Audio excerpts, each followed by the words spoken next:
नमस्कार, आप देख रहे हैं हमारा समाचार और मैं हूं आपके साथ दिव्या शेखावत। मेरे साथ आरएलपी सुप्रीमो हनुमान बेनीवाल जी है। बहुत स्वागत करूंगी सर, और सीधा ही सवाल पूछूंगी स्वागत के साथ कि पहलगांव में बहुत बड़ा आतंकवादी हमला होता है। मैं संवेदनाएं व्यक्त करने के लिए नहीं कहूंगी आपको, फेलियर कौन था, किसकी कमी रही है कि इतना बड़ा आत्मघाती हमला हुआ, हमने काफी लोग खो दिए हैं।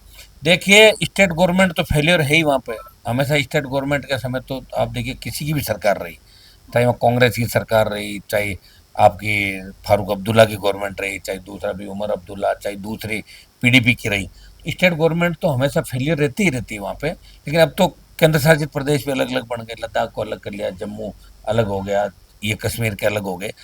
और सबसे बड़ा फेलियर दिल्ली सरकार का है, मोदी सरकार का बड़ा फेलियर है कि इतना कुछ होके तीसरी बार जनता के वोट लेने के बाद भी एक तो शहादत रोज हमें चुकानी पड़ रही है। हमारे शहीद हो रहे हैं डेली लोग, डेली किसान के बेटे बेचारे आ रहे हैं जो बॉर्डर पे गोलियां खा रहे हैं, शहादत कुछ पैसा उनको दे देते हैं, परिवार को मुर्बा दे दिया और इतनी सीधी कर लोग भी बोले हैं, जय जयकार लगा के भूल जाते हैं सारी चीज़ों। लेकिन इतना बड़ा पर्यटन स्थल जो है, इस पर्यटन स्थल पे जिस तरह सेना की या पुलिस की वर्दी के अंदर आतंकी घुसते हैं, तो उन आतंकियों का पता सरकार के पास क्यों नहीं था? आखिर कितनी बड़ी वहाँ मिलिट्री पैरामिलिट्री फोर्स पड़ी है, हर 10 किलोमीटर पैरामिलिट्री मिलिट्री कश्मीर के अंदर है। तो ये मोदी सरकार का बड़ा फेल्योर है।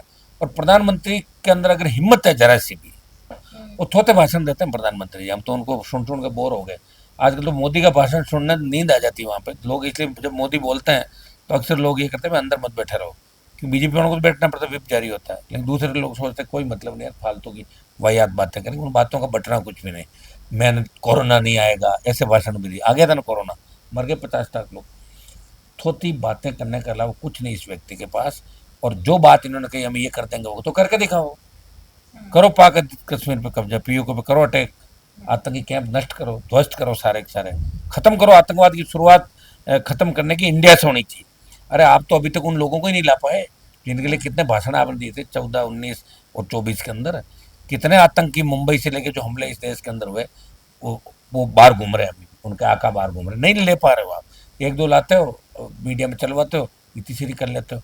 तो बड़ा फेल्योर इंटेलिजेंस ब्यूरो का, सेंट्रल आईबी का और तमाम उन एजेंसियों का था जो पाकिस्तान, चाइना और इन बॉर्डर के अंदर ये हालात था। कारगिल के समय क्या हुआ, 2-3 साल तक घुसपैठ चलती रही और हमें पता ही नहीं था।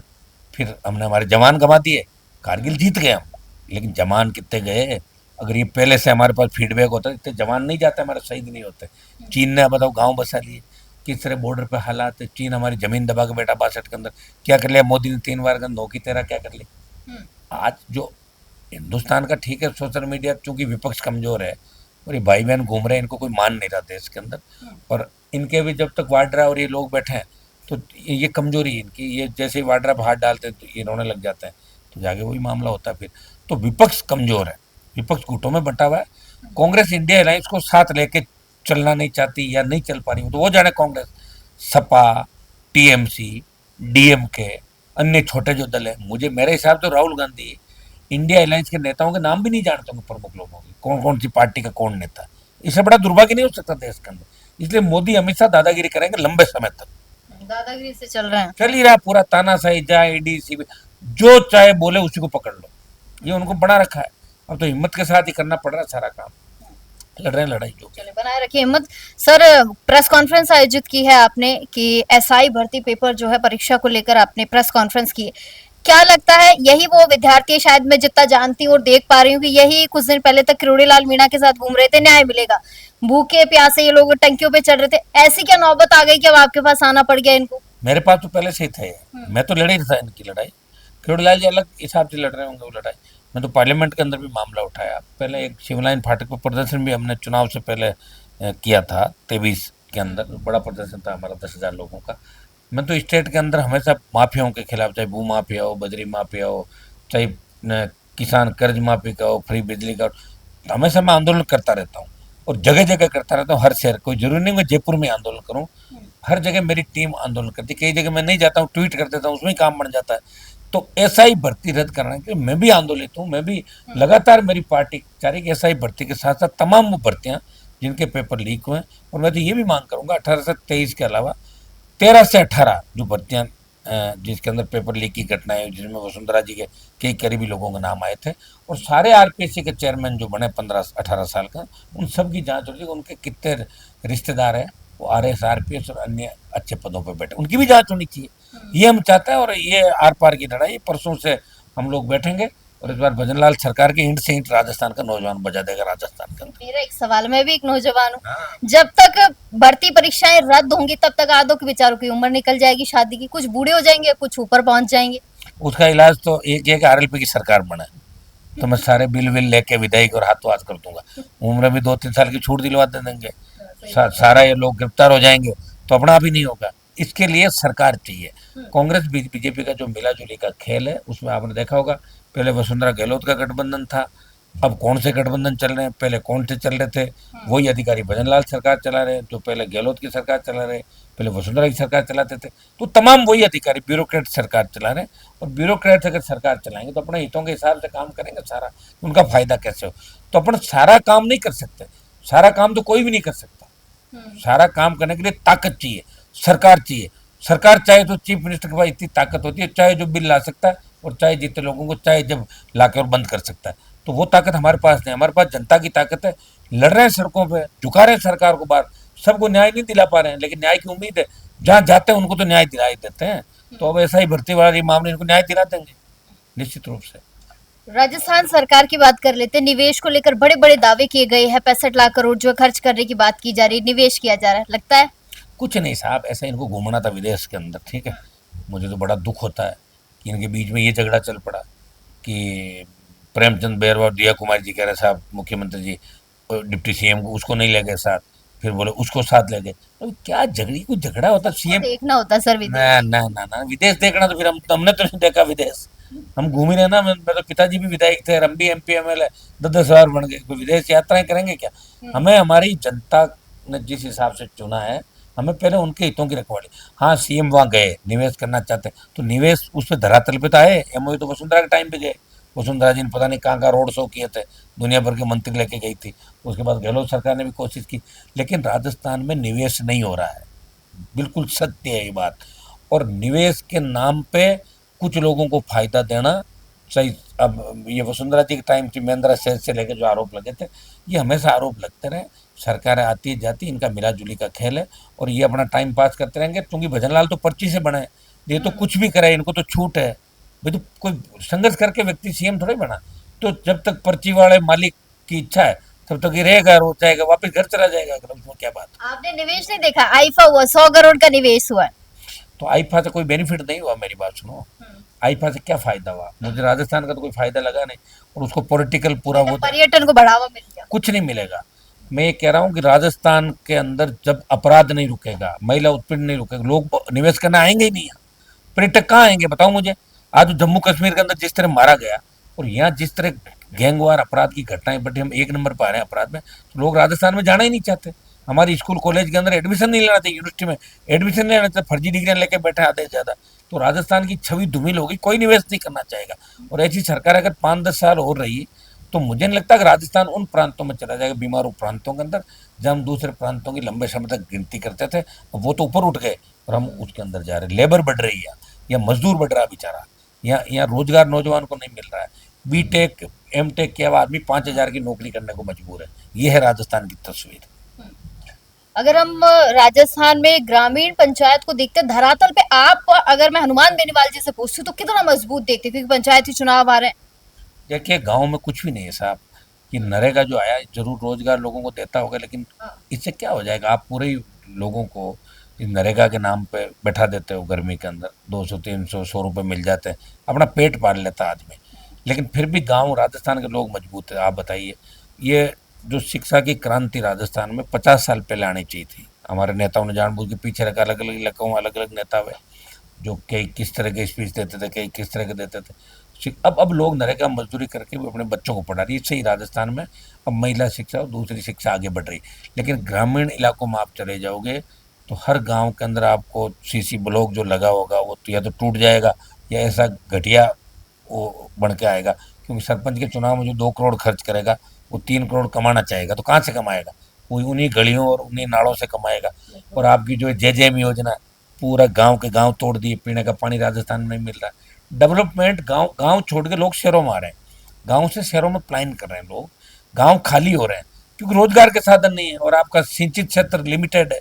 तो सिंचित क्षेत्र राजस्थान का बढ़े, ईआरसीपी की बात ये कर रहे हैं, डब्ल्यूआरसीपी, लेकिन ये कब होगा?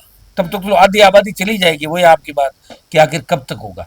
तो हम ये चाह रहे हैं कि ग्रामीण विकास, गांव का विकास कैसे हो कि गांव में रोजगार के साधन सर्जित हो, कि कुछ आबादी को हम गांव के अंदर खेती को सिंचित बनाया जाए ताकि आधी बेरोजगारी खत्म हो सकती है। अगर खेती सिंचित होगी, पानी आएगा नहरों का, नदियों का, तो निश्चित रूप से बहुत बड़ी आबादी लाभान्वित हो सकती है राजस्थान की। अभी ग्रामीण विकास के नाम पे मुझे कुछ भी लग रहा है ग्रामीण विकास हो रहा है, मैं देख रहा हूँ। और पंचायत राज के नाम पे भी आप बताइए, पार्टी जिस तरह चुनाव करा रहे हैं, मंडल लड़ेगा कांग्रेस से, बीजेपी से, आरएलपी से, और चला जाएगा वोट दे देगा किसी को। तो ये चुनाव भी बिल्कुल इसमें कानून ही होना चाहिए, जो जहाँ जीतेगा वो उसी दल में रहेगा, वो दल बदल कानून इनके ऊपर भी लागू होना चाहिए। ये गलत तरीके से भारी भ्रष्टाचार इसके अंदर भी हो। पंचायती राज चुनाव की तैयारी तो आप लोगों ने भी की होगी। आरएलपी की क्या, अब मैं कहूंगी कि क्या तैयारियां हैं, किन किन मुद्दों को लेकर आरएलपी चल रही है? क्योंकि जितना मैंने देखा है आपके क्षेत्र को काफी मजबूती से आप दावेदार तो बहुत तगड़े हैं उधर से। नहीं नहीं, ऐसा आरएलपी मजबूती से लड़ भी रही लड़ाई। और आरएलपी बिना सत्ता, हम ये नहीं सोच रहे कि हम सत्ता में कब आएंगे, हम यही चाहते हैं कि राजस्थान मजबूत कैसे हो, हमारे छोटे भाई मजबूत कैसे हो, छोटी बहनें कैसे मजबूत हो, किस तरह स्कूल कॉलेज में जाए तो भय नहीं लगे किसी को, भाई हमारा राजस्थान, जब हम आराम से डाणी के अंदर बैठे भी बाहर खाद डाल के भी लोग सोच सकते हैं। आजकल तो बाहर डाणियों में रह ही नहीं सकते, किस तरह क्रिमिनल आते हैं, मार के चले जाते हैं, उजाड़ कर देते हैं, घंटों तक आपकी पुलिस नहीं आती, व्यवस्था आप देख रहे हो, मुख्यमंत्री को धमकियां मिल रही राजस्थान के अंदर। तो राष्ट्रीय लोकतांत्रिक पार्टी, जिस जिस पार्टी को जवानों ने खड़ा किया किसानों के आशीर्वाद से, जवान सब ज़्यादा आरएलपी के साथ है और आरएलपी पंचायत चुनाव मजबूती के साथ लड़ेगी। इस बार दोनों पार्टियों को हम ये दिखा देंगे कि आरएलपी कितनी बड़ी ताकत बन के 28 के अंदर इस राजस्थान की सत्ता पे काबिज होगी। ये पंचायत चुनाव से दिखेगा आपको जलवा। नहीं, जलवा तो बरकरार है सर, आपको मैं खुद देख कर आई हूँ। एक सवाल आखिरी पूछती हूँ सर, किसान आंदोलन से जुड़ा है, आप हमेशा से किसानों के हितों में खड़े रहे, लेकिन केंद्र सरकार की वार्ताएं क्यों बार बार विफल हो रही? क्या क्या तो साजिश हो सकती है? क्या कोई और वजह हो सकती है जो वार्ताएं विफल हो रही है? केंद्र अगर चाहे तो किसान को एक बार संपूर्ण कर्जा माफ कर सकता है। जिस तरह उद्योगपतियों के 20 लाख करोड़ के कर्जे माफ किए पिछले 18-20 साल में कांग्रेस और यूपीए और एनडीए की सरकार ने मिलकर, तो ये चाहे तो एमनेस्टी योजना, उसके तहत कोई दूसरी योजना के तहत कुछ ये ऐसा काम कर सकते हैं जिससे किसान कर्जे के बोझ से, जो बोझ है कर्जे का, उससे दूर हो सकता है, किसान अपने आप को फ्री महसूस करे। बूस्टर डोज देना चाहिए, कर्ज माफ एक बार किसान का करना चाहिए, तो बहुत बड़ा फायदा मिलेगा। फिर एमएसपी पे खरीद गारंटी कानून, आप देखिए आज हालात जो क्या कि जमीनों की जोत भी घट गई। अब हमें कुछ खेती में भी बदलाव करना होगा। अब हमें कुछ ऐसी जो आर्थिक रूप से मजबूती कैसे मिले, क्योंकि 15 बीघा, 10 बीघा, 5 बीघा, 2 बीघा, 20 बीघा जमीन में आदमी के अपने परिवार का भी पेट नहीं पाल सकते जब उसका साइड के अंदर नौकरी है, दूसरा काम नहीं हो। तो किसान पे सरकार को फोकस करना होगा, क्योंकि आज भी 60-70% ज़्यादा आबादी गाँव में रहती है और खेती पर निर्भर है। तो इसमें भारतीय जनता पार्टी की जो सरकार है वो 6,000-8,000 रुपये किसान निधि के नाम से देती है, तो उससे कोई पेट नहीं भरने वाला। इसके बजाय तो कानून बनाए ना सारे जो हम चाहते हैं, और जो किसानों के साथ कमिटमेंट है प्रधानमंत्री के, उस बात पे प्रधानमंत्री को करना चाहिए। बीजेपी किसानों की विरोधी सरकार, इनकी मानसिकता है वो किसान के पक्ष में मानसिकता इनकी नहीं। मैंने हमेशा इनके साथ रहा हूँ, देखा है, ये किसान के पक्ष की बात नहीं करेंगे, व्यापारी के पक्ष की हमेशा इनकी भावना रही। व्यापारी वर्ग को मदद करते हैं, और नए नए जैसे अब तो अंबानी अडानी यही चल रहे हैं देश के अंदर, बाकी व्यापारियों को भी घर बिठा दें इन लोगों को, ये चल रहा है देश के अंदर। दुर्भाग्य है देश का। कांग्रेस मौन है, चुप है, कांग्रेस के पास टीम नहीं है, कांग्रेस खड़ी नहीं हो सकती, बैसाखियों पे है और करना भी नहीं चाहती। कांग्रेस के जो नेता है वो अपने ही लोगों को नहीं जानते, वो तो मिलते ही नहीं। आज मोदी अमित शाह से तो आज भी मिल सकता है, लेकिन राहुल प्रियंका से नहीं मिल सकता। आप टाइम पूर का तो प्रोटोकॉल सिस्टम देखो तो आपको लगेगा यार अभी से इतना है, तो या तो कोई साजिश होगी कि इनको लोग इस तरह मिलने नहीं देना चाहते, बड़ी साजिश होगी। ये बड़ी साजिशों का शिकार हो गया परिवार। तो अच्छा, इनके अलावा चेहरा भी नहीं आज, अगर ये नहीं हो तो कांग्रेस तो टूट जाएगी, है भी नहीं। तो यही हालात राजस्थान के अंदर आप देख लो, पायलट जाते हैं, रहते हैं, बीजेपी से मिल जाते हैं। हम तो उस समय गहलोत के खिलाफ थे, पायलट के साथ थे, लेकिन फिर वापस आ जाते हैं, उसी कांग्रेस को मजबूत करने की बात कर रहे हैं। तो पीछे से कोई बयान दे देता, कोई कुछ बयान दे देता। ये तो इसी में लगे हुए हैं सारे के सारे, एक दूसरे को नीचा दिखाने के अंदर। लेकिन कांग्रेस का फ्यूचर अब राजस्थान का तो मुझे नजर नहीं आ रहा। 28 के अंदर कांग्रेस की राजस्थान में ये स्थिति हो जाएगी, जो बिहार यूपी के अंदर कांग्रेस पार्टी की स्थिति होती है। अब जवान जाग चुका राजस्थान का, दो दो क्षेत्रीय पार्टियां राजस्थान में बन गई, जो जो दिल्ली में ऑल पार्टी मीटिंग और उनके साथ बैठती है सारी, वो वाच कर रहे हैं देश का नौजवान राजस्थान में सोशल मीडिया पे कि हमारी लड़ाई कौन लड़ रहा है। वप का जो बिल आया, उस वप के बिल पे कांग्रेस का एक नेता नहीं बोला, आरएलपी ने वप बिल का विरोध किया। तो एक एक व्यक्ति देख रहा है। मैं ऐसा नहीं, मेरी जो विचारधारा है वो हमेशा ये रही है कि अन्याय जहाँ भी होगा हम बोलेंगे, चाहे किसी पे भी हो, वही हम काम कर रहे हैं। तो कांग्रेस का जो मूल वोट बैंक है ना, वो भी कांग्रेस से खिसकता था। शेड्यूल ट्राइब के अंदर आप देख रहे, नए पार्टियां बन गई, नए नेता आ गए, उनको समझ में आ गई कि कांग्रेस बेवकूफ़ बना रही लंबे समय से। लोग कांग्रेस से भी दुखी हैं, बीजेपी से दुखी हो जाएंगे। आखिर लोग भी चाहेंगे कि तीसरा मोर्चा बने और लोगों को विश्वास होगा। और विश्वास अगर नहीं हुआ तो उसका कारण ये भी बड़ा कारण था कि राजस्थान में तीसरी पार्टी बन के अभी तक राजस्थान के लोगों ने हरियाणा, यूपी और बाहर के नेताओं के नारे लगाए। वो आदत है, वो गई नहीं आदत। तो अब मेरे साथ आदत भी चली जाएगी, सारे जवान आ जाएंगे, धीरे धीरे बात समझ में आ जाएगी। ठोकरें खाएंगे तो समझेंगे, ठोकरें खाएंगे निश्चित रूप से। इस बार 28 में बड़ी मजबूती के साथ राष्ट्रीय लोकतांत्रिक पार्टी राजस्थान में एक तैयारी आंधी और पूरी है तूफान आपकी, 28 की पूरी तैयारी है। कर रहे हैं, प्रयास कर रहे हैं। तैयारी मैं तो मेरी तरफ से तो तैयार रहता हूँ हर टाइम। बस जनता जागरूक हो जाए, समझ में आ जाए, जनता के बाद जनता को ये समझ में आ जाए कि जनता को हनुमान बेनीवाल जैसे लोगों की आवश्यकता है। अभी जनता ये सोच रही है कि हनुमान जी को हमारी जरूरत है। जिस जिस दिन उनको ये लगेगा कि हनुमान बेनीवाल जैसे नेताओं की हमें आवश्यकता, उस दिन राज आ जाएगा हमारा, वो लग जाएगा, धीरे धीरे अपना आप लगेगा सारा। चलिए, बहुत शुक्रिया सर। तो ये थे मेरे साथ हनुमान बेनीवाल जी। काफी सारी बातें सर के साथ मैंने की है, खास तौर पर एसआई मुद्दे को लेकर बात की है। सर ने परीक्षा को रद्द करवाने का एक आह्वान किया है। तो देखते हैं कि सर की ये जो मुहिम है वो कहां तक पहुंची है। लेकिन आपको सारी अपडेट्स यही मिलेगी हमारा समाचार के पेज पर। तमाम छोटी बड़ी अपडेट्स के लिए बने रहिएगा हमारा समाचार के साथ। कैमरा सहयोगी राजकुमार के साथ मैं दिव्या शेखावत, हमारा समाचार।